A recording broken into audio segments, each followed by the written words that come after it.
the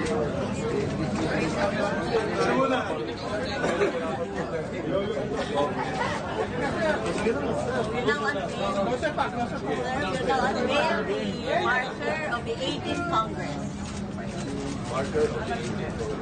The Senate of the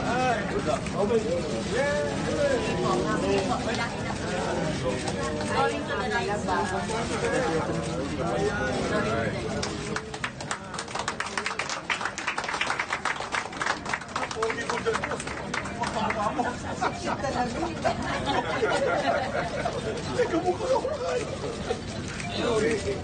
Thank you.